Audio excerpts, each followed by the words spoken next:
안녕하세요. 눈뜨는 인생입니다. 오늘 소개할 책은 나는 죽을 때까지 지적이고 싶다. 저자는 양원근, 출판사는 정민미디어입니다. 사실 독서와 관련해서는 이 책을 통해 하고 싶은 이야기가 무척 많다. 책을 좋아하는 사람 누구인들 그렇지 않을까? 그러나 특히 나에게 책은 여러 의미를 지닌다. 나는 지금까지 엄청난 양의 독서를 했고 많은 간접 경험을 쌓았고 수많은 저자의 이야기를 접했다. 책과 관련한 일을 오랫동안 해왔지만 처음부터 독서에 침투했던 것은 아니다. 읽는 행위를 좋아하긴 했지만 그렇다고 두꺼운 책을 날마다 붙들고 앉아서 물고 늘어지는 일을 좋아했던 건 아니다. 그리고 매일 시간을 정해놓고 책 읽을 만큼 독서에 열정적이었던 것도 아니었다. 그저 이 일에 필요한 만큼의 책을 읽고 최신 트렌드를 놓치지 않을 정도의 정보와 지식을 책을 통해 얻었다. 그리고 대부분은 내 생각과 경험에 의존해 살았다. 여기서 산다는 건 다양한 활동을 포함한다. 회사에서 대표자로서의 일, 사람 관계 속에서의 역할, 가정에서의 역할 등등을 수행하는 활동들 말이다. 하지만 시간이 흐를수록 나는 왜 이렇게 서툴까 하는 생각을 하게 되었다. 나름대로 내가 터득한 노하우나 성공 경험을 통해 사람들을 대하고 회사를 경영하지만 뜻대로 되지 않을 때가 많았다. 주변에 좋은 분이 많아 도움받기도 했지만 그것에는 한계가 있었다. 거기에 대한 답을 어디에서 찾으면 좋을까 고민했지만 뾰족한 수가 없었다. 넘어지고 앞으로 나아가길 반복하며 어떻게든 버텼다. 하지만 늘 그 상황이 불만족스러웠다. 독서를 시작한 것은 그러한 내 삶에 대한 답답함 때문은 아니었다. 우연한 기회에 독서를 시작했고 무언가를 시작하면 끝을 보는 성격 때문에 어차피 시작한 독서 제대로 해보자는 마음이 컸다. 하지만 결론부터 말하자면 이러한 독서는 내 삶을 송두리째 바꾸어 놓았다. 독서에 빠져들면서 비로소 나는 독서라는 영역에 대해 재정의했다. 독서는 단순히 책 속에 쓰인 글자나 문장을 읽는 행위를 의미하는 것이 아니었다. 독서는 나를 감옥으로부터 끌어냈다. 내가 지어놓은 나의 오름의 감옥에서 나를 탈출시키고 미지의 영역 속으로 나를 데려갔다. 끝없는 모험을 하게 만들고 끝없는 이야기 보따리를 풀어놓았다.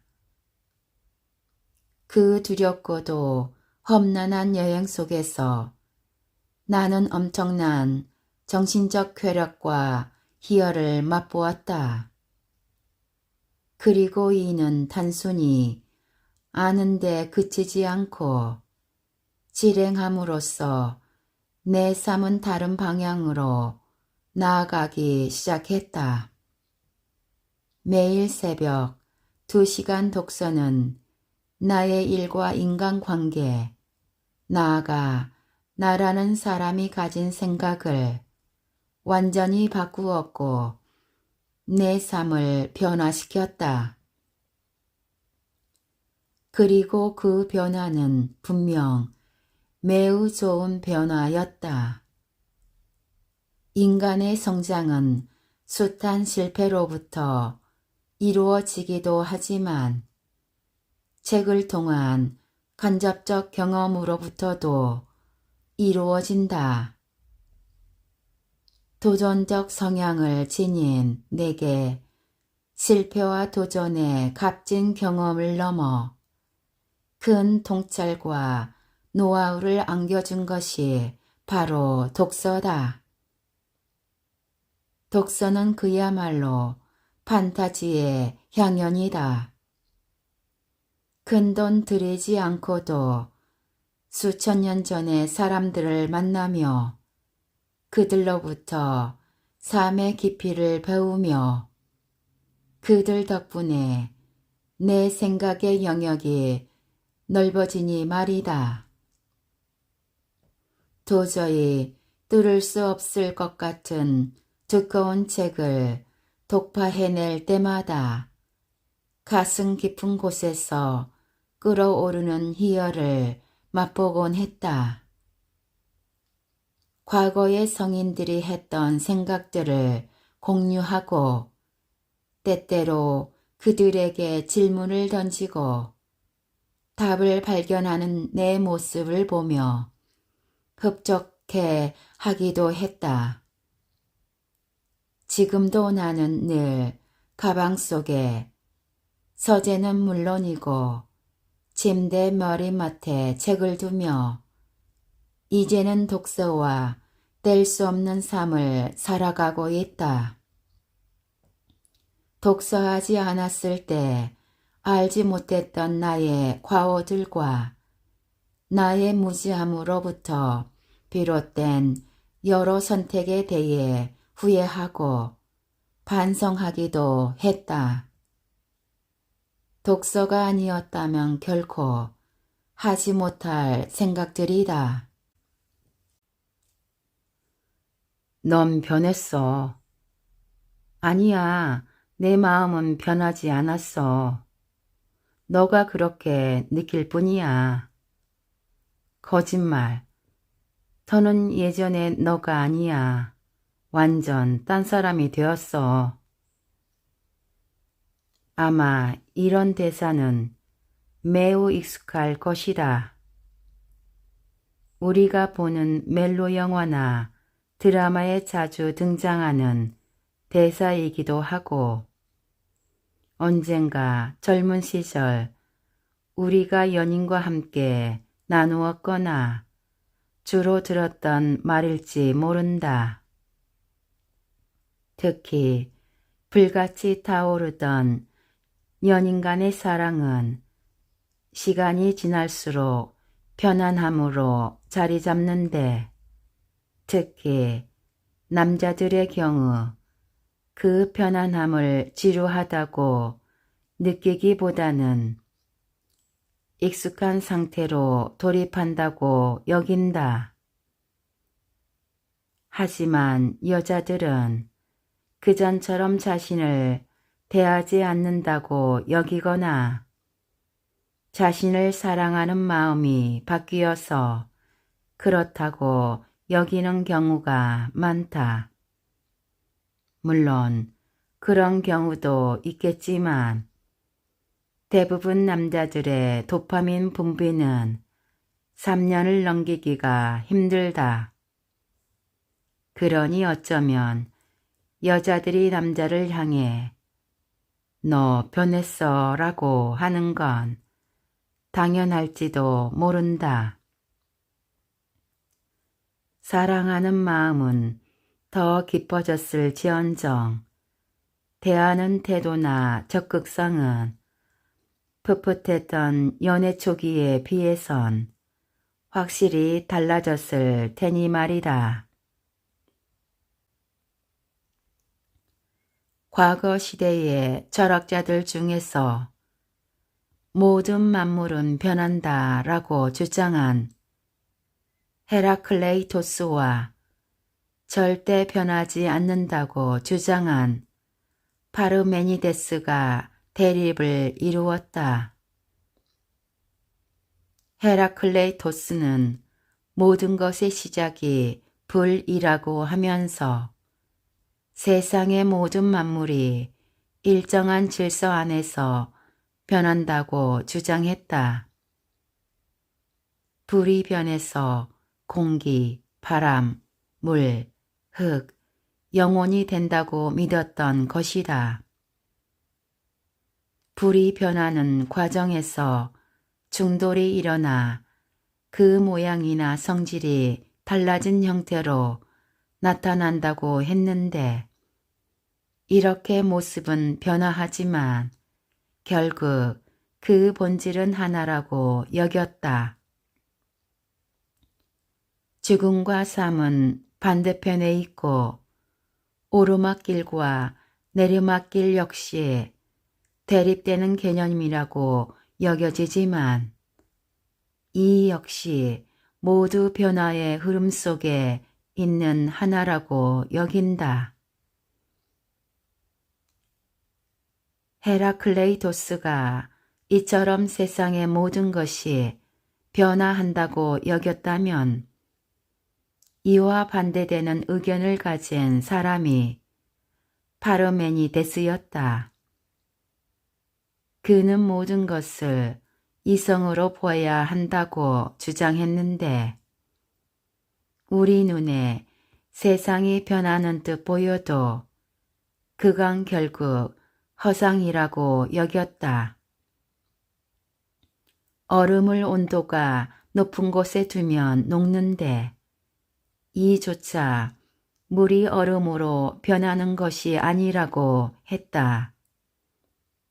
이는 감각에 의한 변화이지 이성을 통해 꿰뚫어 보면 변화한 게 아니라고 주장한 것이다. 내가 좋아하는 레몬차가 있다고 할 때 그 차가 10분 전에는 뜨거웠는데 지금은 차갑게 식은 차가 되었다고 하자. 그러면 그건 변한 것일까? 온도는 변화했지만 그것이 레몬차인 것에는 변화가 없다.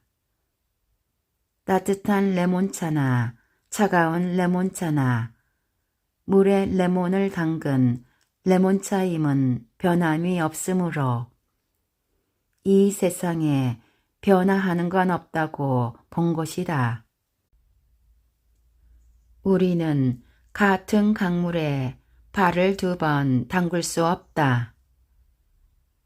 헤라클레이토스의 이 명언은 변화하는 세상 이치를 잘 설명한 아주 통찰력 있는 말이다.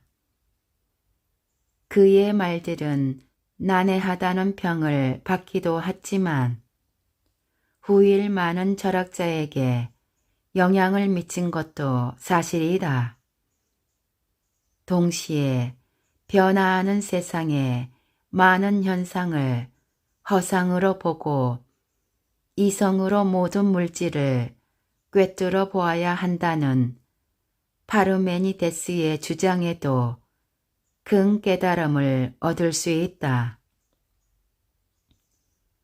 이 세상에 많은 것이 변화하지만 그 속에서 절대 변하지 않는 본질을 볼 수 있다는 것은 우리에게 통찰을 준다. 특히 우리는 사람을 볼 때 그 사람의 겉모습을 보고 판단하는 경우가 많은데 가장 잘 변하는 것이 우리의 겉모습이다. 인간은 결국 시간이 흐름에 따라 모습이 변화할 수밖에 없다. 그 모습을 보고 인간을 판단하기란 쉽지 않다. 인간의 본성, 그 사람의 내면에 채워진 본질을 꿰뚫어 보는 이성이 필요하다. 모습이 변화해도 절대 변하지 않는 특성은 그 사람의 내면에 남기 마련이다. 두 철학자의 말 중 어떤 주장이 옳거나 그르다는 생각을 해보는 대신 나는 시간의 흐름 속에서 어떤 것을 남기고 어떤 것을 버릴까? 즉, 어떤 부분을 변화시키고 어떤 부분을 유지할까를 생각해 보게 되었다. 내면도 외면도 더 나은 사람으로 발전해 나아가는 변화는 언제나 환영이다. 물론 그러기 위해서는 끝없는 노력이 필요하겠지만 그 노력으로 얻어지는 열매에는 상당한 가치와 기쁨이 있다. 가끔 과거에 비해 성격이나 외모, 내면 등 모든 면에서 놀라운 발전을 이룬 사람들을 볼 때 감탄하게 된다. 본래 가지고 태어난 성향이나 기질 혹은 자라면서 형성된 습관들을 바꾸기란 정말 쉽지 않다. 그래서 습관을 바꾸면 삶이 바뀐다라고 말할 정도인데 좋지 않은 줄 뻔히 알면서도 늘 제자리로 돌아가곤 하는 게 인간이기 때문이다. 그럼에도 노력을 통해 자신의 부족한 점을 채우고 나쁜 점을 고쳐가면서 다른 사람으로 변화해 나아가는 모습은 인간만이 할 수 있는 가장 아름다운 모습임에 분명하다. 외모 역시 마찬가지다. 1년 내내 다이어트를 하는 사람이 있는가 하면 매일 좋은 습관의 실천으로 아름다운 외모를 유지하고 혹여 몸이 아프거나 살이 찌는 경우에도 의지를 가지고 변화시켜 나아가는 모습을 볼 때 인간의 위대함을 느낀다. 식스팩을 만들어 보겠다고 몇 년 동안 헬스장에 다니면서 나 역시 그 노력이 얼마나 힘든 것인지를 절감했다. 이렇게 좋은 쪽으로 변화해 가고자 하는 노력은 언제나 아름답다. 그러나 변하지 않아야 할 것도 많다. 특히 언제 어느 자리에 있든 처음 가졌던 마음, 성실함, 겸손함 등의 미덕은 절대 잊지 말아야 할 것들이다. 흔히 사람은 성공을 하면 바뀌더라 라고 말하기도 하는데 힘들었던 처음 모습을 금세 잊어버리고 교만한 모습을 보이거나 도움을 준 사람을 외면하는 모습을 볼 때면 아무리 많은 것을 가졌어도 그 사람은 추하게 느껴지게 마련이다. 벼는 익을수록 고개를 숙인다는 말처럼 인간은 높은 자리에 올라가고 더 많은 것을 가질수록 겸손의 마음을 잃지 말아야 한다. 나 역시 이 마음을 잃지 않기 위해 노력한다. 많은 게 주어진다는 것은 그만큼의 책임감을 의미하는 거라 생각하기 때문이다. 많이 알면 그만큼 경계할 게 많아지고 전보다 덜 경거망동해야 하기에 더 겸손해질 수밖에 없고 더 많이 가지면 그만큼 더 많은 사랑과 나누라는 뜻이기에 함부로 가진 것을 사용할 수 없어서 늘 조심스러워질 수밖에 없다. 성공이 오롯이 내 것이며 나 혼자 이룬 것이라는 생각, 관점이 다르겠지만 절대 혼자서 성공할 수 없다는 것이 나의 지론이기에 나는 더 많은 것이 내게 주어질수록 감사한 마음과 동시에 겸허해지곤 한다. 무엇을 변화해야 하고 무엇을 유지해야 할지 그것은 오롯이 자신의 선택이다.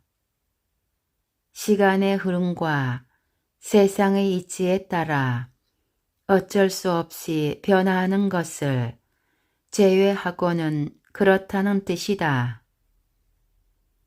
적어도 나에게는 주어진 만큼은 충분히 우리 스스로 선택할 수 있다. 가끔은 변화하지 않는 것을 보고 아름답다고 하고 자연스럽거나 혹은 더 훌륭하게 변화한 것을 보며 아름답다고 여긴다. 정답은 없겠지만 분명한 건 우리는 언제나 더 나은 선택을 할 수 있다는 사실이다. 잠들어 있는 이성을 깨워 조금 더 깊이 공부하며 조금 더 겸손해지기만 한다면 훨씬 더 나은 선택이 가능하다. 어떤 선택이 나은 선택인지 잘 모르겠다면 철학과 인문학의 숲에서 열심히 탐구해 보길 바란다. 독서는 훌륭한 지름길이 되어준다. 우리보다 훨씬 먼저 세상을 살다간 수많은 성인의 가르침은 분명 우리에게 좋은 선택의 길을 알려줄 것이다. 카르페 디엠이라는 말은 영화에서도 인용되어 크게 인기를 끌었고 모르는 사람이 없을 정도로 우리에게 친숙하다. 하지만 어디서부터 그 말이 나왔는지를 아는 사람은 많지 않다. 이 말을 처음 쓴 사람은 소위 쾌락주의자라고 불리던 철학자 에피쿠로스에게 영향을 받은 로마의 시인 호라티우스다. 그는 자신의 시에서 평상심의 도를 강조하기 위해 이 말을 썼다고 한다. 한때 에피쿠로스의 정원이라는 책을 심취해서 보았다. 에피쿠로스는 아테네 도시 외곽 정원에 학교를 설립하고 거기에서 제자들을 가르쳤다. 에피쿠로스 학파를 정원 학파라고 부르는 것도 이 때문이다.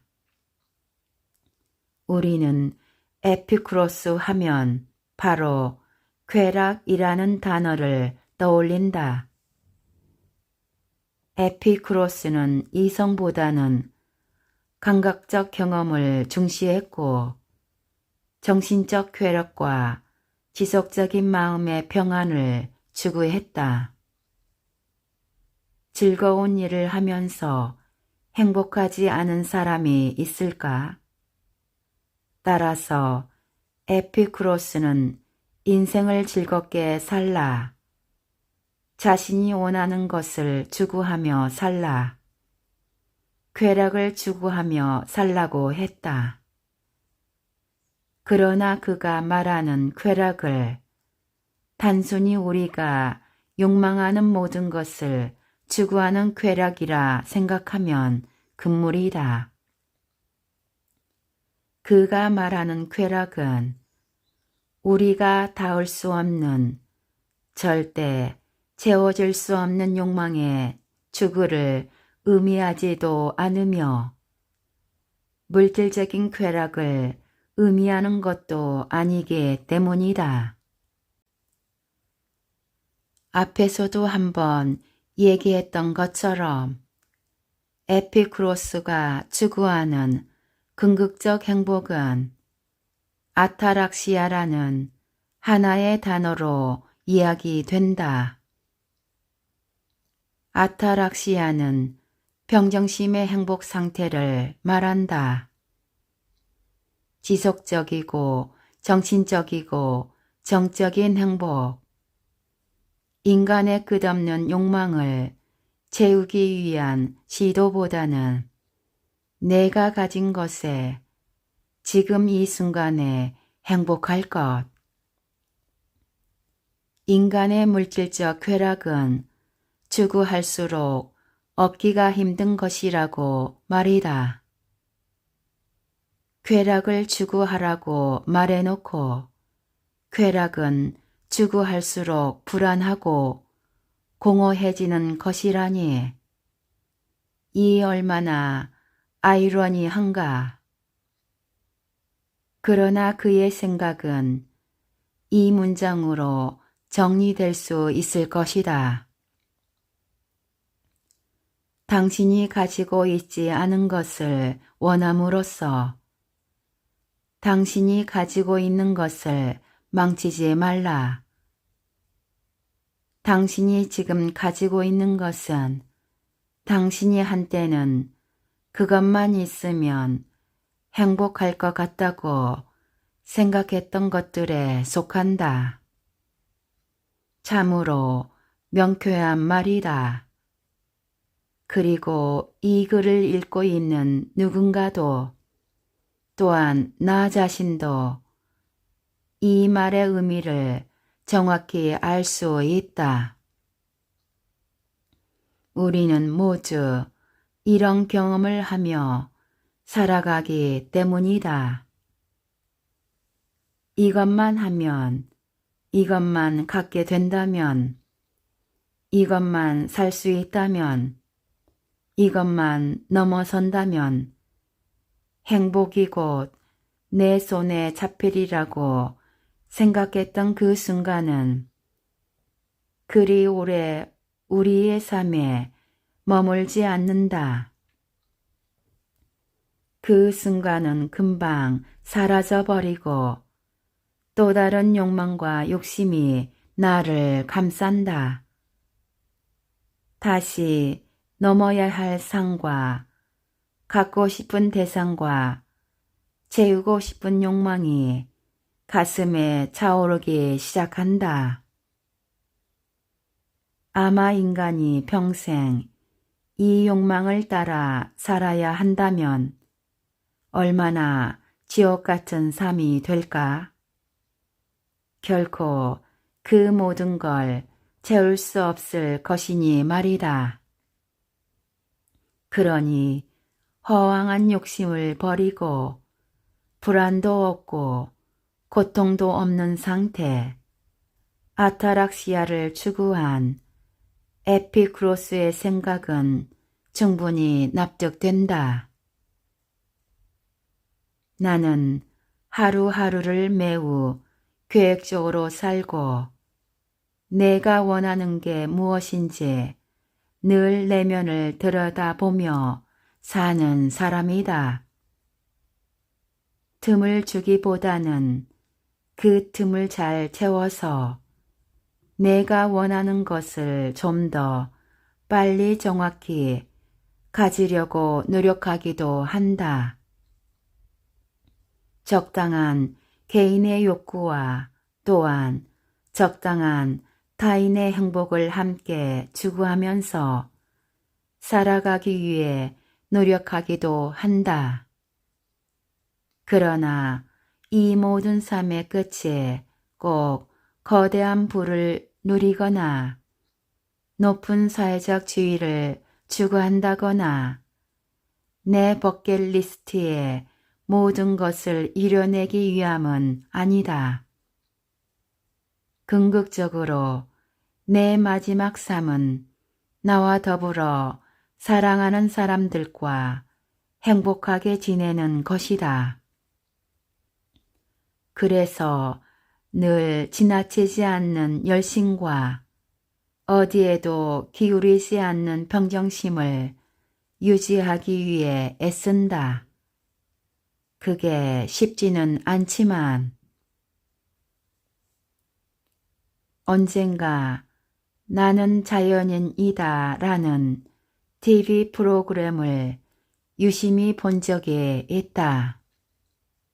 보통 오랜 기간 도시 생활을 하다가 산이나 바다 등에 자연으로 돌아오는 사람은 자본주의에 실패한 사람이거나 건강 회복을 위해서거나 속세의 삶에 염증을 느낀 경우가 많다. 그러나 나는 이 프로그램을 보며 이런 이유가 아닌 에피쿠로스의 정원으로서 자연 속에 내 정원을 가꾸고 싶단 생각을 했다. 자연은 정직하고 거짓말을 하지 않는다. 자연은 인간이 주는 것보다 더 많은 걸 인간에게 돌려준다. 자연과 함께 하면서 비우는 것을 배우고 비우고 잊어버림으로써 평정심을 가지는 법을 배운다. 어떠한 바람도 없이 비우고 버리다 보면 생각조차 비워질 것이다. 그날 프로그램에서 본 사람은 25세에 혼자 자연으로 들어가 28년을 산 사람인데 자신의 삶에 만족하며 자연이 주는 이로움을 마음껏 누리고 또 배운다고 했다. 나는 혼자는 싫기 때문에 정원의 문을 활짝 열어둔 자연의 삶을 내 삶의 마지막 모습으로 그려본다. 누가 오든 내가 가꾼 철학의 정원에서 함께 사색하고 소박한 차를 나누며 나무가 주는 공기 속에 호흡하고 싶다. 유유자적이라는 말도 이때 어울릴 것이다. 그때는 많은 돈도 바쁜 스케줄 표도 필요 없이 그저 매일 눈 뜨면 자연이 주는 아름다움에 감사하고 나와 함께 해주는 사람을 사랑하며 조금은 느리게 흐리는 시간 속에 살아가게 될 것이다. 때때로 자연만이 오롯이 나의 벗이 되어주어도 좋다. 내가 밟는 흙과 공기, 졸졸 흐르는 물소리마저 경이로움의 대상이 될 것이다. 아무것도 소유하지 않은 채 한때 열심히 살았던 모든 것을 세상과 나누고 그저 깨끗한 운동화 한 켤레와 포근한 이부자리 하나만 있어도 행복한 오직 마음으로 지속적이고 정적인 평안함이 있다면 그것으로 충분한 그런 상태. 아타락시아의 삶은 자연 속에서 더욱 빛날 것이다. 그런 날이 언제 올지, 오긴 할지 장담할 수 없지만 이는 어쩌면 내가 가진 가장 화려한 꿈일지 모른다. 그러나 카르테 디엠, 오늘에 충실하면서 나는 이 꿈을 오늘의 소망 속에 담아본다. 똥 묻은 개가 겨 묻은 게 나무란다. 이 속담을 짧게 축약하면 너나 잘해 정도가 될 것이다. 그리고 이 말이 주는 교훈을 좀 더 정확히 바꾸어 말하면 나부터 잘하자가 될 것이다. 나부터 잘하자라니 이 얼마나 어려운 말인가. 우리는 쉽게 이 속담을 인용하지만 사실 인간이 살며 가장 하기 힘든 것이 바로 나 자신을 먼저 보는 일이다. 어떤 일이 벌어지면 우리는 일단 다른 사람을 먼저 보고 판단하며 비난하거나 평가하기 십상이기 때문이다. 생각해 보면 살면서 가장 쉽게 하는 일이 바로 남을 비판하는 것이고 가장 어려운 일이 나 자신을 똑바로 바라보는 것 아니던가. 나 역시 한 회사의 리더이지만 그 전에 먼저 나는 내 삶의 리더임을 생각하게 된다. 한 사람이 자신의 팀이나 조직을 잘 경영하여 얻는 것이 부와 성공이라면 자신의 삶을 잘 경영하여 얻는 것은 바로 행복이다. 인간이 살아가는 궁극적 목표가 행복이라면 우리는 명심해야 한다. 내 삶을 어떻게 경영할 것인가 하는 것이 가장 중요하다는 사실을 말이다. 각자의 삶을 경영해야 하는 우리는 그래서 리더로 살아갈 수밖에 없다. 대체로 100년도 채 못 사는 인생이지만 이 안에서 일어나는 수많은 아포리아 속에서 우리는 어떤 선택을 하고 어떻게 어려운 상황을 극복하며 살 것인가. 결국 거기에 대한 답은 바로 자신을 객관화하고 끝없이 들여다보고 자문하는 것이다. 이에 대해 니체는 나 자신을 파괴할 수 있는 건 오직 나 자신뿐이라고 말한다. 즉, 나를 대상화하고 마치 나를 타인처럼 바라보고 객관화할 수 있는 사람은 다른 누구도 아닌 나 자신만이 가능하다는 것이다.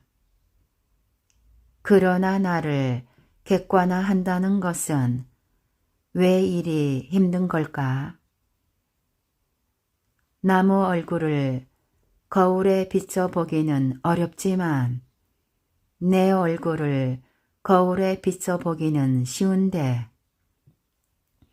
그러나 안타깝게도 내 눈에 비치는 다른 사람의 모습이 내 얼굴보다 먼저 들어온다는 것. 언제나 그것이 함정이다. 나를 객관화하기도 전에 다른 사람을 먼저 바라보고 객관화해 버리는 것이 인간의 고약한 습성이다. 그러니 자기중심적 욕구에 집중하고 마치 자신은 완벽하다는 듯 남을 날카로운 칼로 베어내고 정의하기 십상이다. 자기 합리화라는 말이 있지 않던가. 내가 잘못한 건 어떤 관점에서든 정당한 것으로 만들어 버리고 타인이 잘못한 건 곧바로 문제시하는 것. 달리는 말 위에 타고 있는 등에가 마치 자신이 달리고 있는 것으로 착각하는 것처럼 우리는 자신을 대상화하지 못하고 마치 앞이 보이지 않는 사람처럼 나 자신을 바라보지 못하는 일이 참으로 많은 듯하다. 우리는 누구나 행복한 인생을 살고 싶어 하고 되도록 타인으로부터 존경과 사랑을 받는 멋진 사람이 되고 싶어 한다. 부와 명예를 함께 가진다면 더욱 좋을 것이다. 그러나 이 모든 것을 이루기 위해 지금 나에게 필요한 건 바로 나 자신을 날카롭게 들여다볼 줄 아는 용기다. 니체가 나를 파괴한다 라고 했던 것은 바로 나 자신을 대상화하여 낱낱이 분석하고 반성하며 다음 단계로 나아갈 용기를 자신에게 부여하는 걸 의미했을 것이다. 타인은 나를 판단할 수 있지만 나를 파괴할 수는 없다. 나 자신을 파괴할 권리는 오직 나 자신에게만 있다. 그러나 우리는 대부분 반대로 살아간다. 자신을 어줍잖게 보호하다 타인이 던지는 몇 마디 말에 상처받고 허우적대며 자존감은 바닥을 친다. 자신을 냉철하게 보아야 할 때 스스로 합리화하고 방어하기에 바쁘다. 그리고 타인에게도 똑같이 쉽게 상처를 주고 판단하고 정죄한다.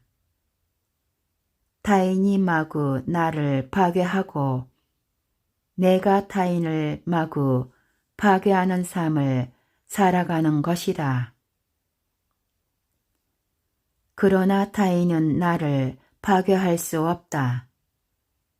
니체가 말했듯 우리는 나를 파괴할 수 없는 모든 것으로 말미암아 더욱 강해질 뿐이다. 나는 나 자신을 보호하고 사랑하며 동시에 끝없는 자기 파괴를 통해 더 성장하고 나은 사람으로 거듭나야 한다. 그리고 기억해야 한다.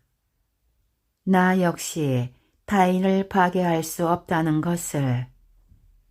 우리가 할 수 있는 것은 서로를 강하게 만드는 일이며 나 자신을 성장시키는 것이다. 오늘 하루는 어떻게 살았는가? 나는 제대로 살고 있는가? 나는 이제 어떻게 살아갈 것인가? 나는 오늘 무엇을 배웠으며 어떤 부분을 변화할 것인가? 끝없이 질문하라. 그리고 하루하루 앞으로 나아가라. 나를 파괴하고 다시 나아갈 권리. 그것은 모든 인간에게 공평하게 주어진 선물임을 잊지 말아야 한다.